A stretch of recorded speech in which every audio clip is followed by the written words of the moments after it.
How to customize Zoho sites. Hello, hope you're doing good. I'm your host Jason, and in this tutorial I'll be walking you through how to edit your Zoho website. So the first thing you want to do is select your Zoho website. Once you have done that, you're going to tap on the pencil icon above your website, and this will allow you to edit your website. Once on the editor page, let's say for example we would like to change the background image. To do this, you'll simply scroll down, and then you're just going to tap on the section. And let's say for example we would like to change this background image. You could go over to the right hand column and you're going to see the option change image. If you don't see that when you tap on a particular section, you can tap on the section name right here, and then you're going to tap on the three dashes and you're going to see this option pop up. Once it pops up, you can tap on change image. Then from there you could upload an image. So let's say for example I'm just going to be selecting a random image. So let's say for example's sake I would like to add this image as a background. I can select the image and then tap on open. Once it has been uploaded, from there you'll just tap on save, and you can see that the background image has changed. So that's how I would be able to change the background image, as you can see right there. Now when it comes on to editing text, it is quite straightforward. So let me change this background image once more. So we'll tap on the three lines, then you'll tap on change image.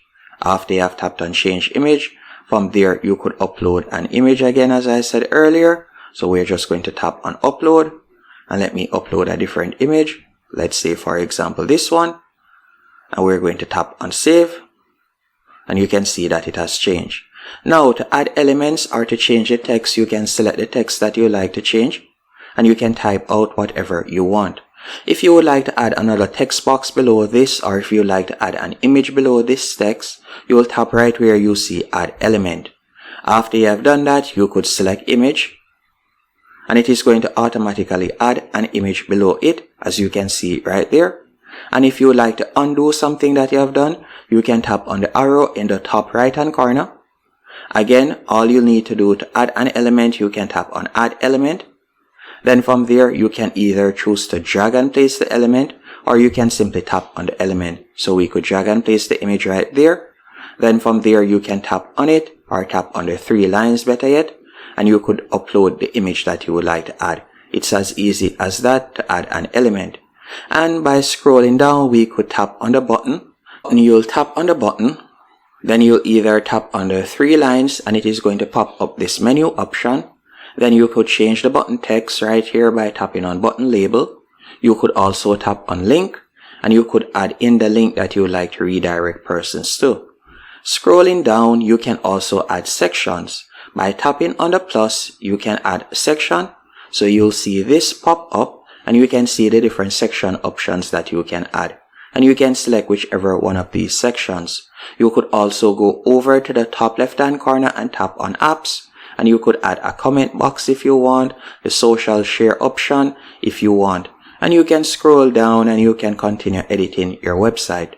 To view the pages on your website, you'll go over to the top left hand corner, tap on the three dashes, then select pages, and from here you'll see the pages that are currently on your website. To edit the page, or better yet to add a page, you can tap on add page in the top right hand corner, and you can input the page name, and then it will automatically populate the page URL. So that's how you'll be able to add a page. Another thing that you can also do is by going over to the left hand menu option, you could tap on blog, and then from there, once you have added a blog, you can add blog posts. So you're going to see the option blog posts, and you can tap on add post right there. So you can automatically add a blog to your Zoho website, and then from there you can add blog posts if you want. Another thing, if you would like to, for example, create a drop down menu option, you can do that. By going over to the left hand menu option, you could select configuration, then you will tap on menus, and you're going to see the current menu. You can choose to add a menu item. So for instance, if you would like to add a page to the menu, you can do that. So you could add a page right there. But let's say we would like to create a drop down menu, and we would like the contact to be a drop down menu of my work. To set up the contact as a sub page of my work, you'll simply pull the contact page or whichever page to the right, then it will automatically become a sub-page, and you're going to tap on Save. We have now created our drop-down menu. So if we were to go back, so let's say we were to go back, then tap on Edit, you'll realize that we have now created a drop-down menu. As you can see right here, it's as easy as that. And there are numerous other things that you can do when it comes onto this website. For instance, if you would like to add integrations, you can do that. You can tap on integrations and you can see the different platforms that you can integrate. If you would like to share access with someone, you can tap right here where you see roles and permissions from the left-hand menu option. Then after doing that, you can tap right where you see access control. After tapping on access control, at the moment it is set at public. If you would like to limit that, you can do that. If you would like to, for example, add someone, you can tap on contributors. Then you go over to the top right hand corner, tap on add contributor. After you have done that, you can enter in their email address and choose their role, as you can see right here, whether you would like to add them as an author, admin, developer, or so on. Then from there, you can choose whether you would like to, for example, publish permission. Yes, allow user to publish. If you like to allow them to do that, you can tap on that option. So if you would like to change the font style, you can do that. You'll just tap on manage from the left-hand menu option. Then you can select fonts and you could choose a font style that you want to use. Also, if you would like to change the theme that is currently on your website, you can tap right where you see customization.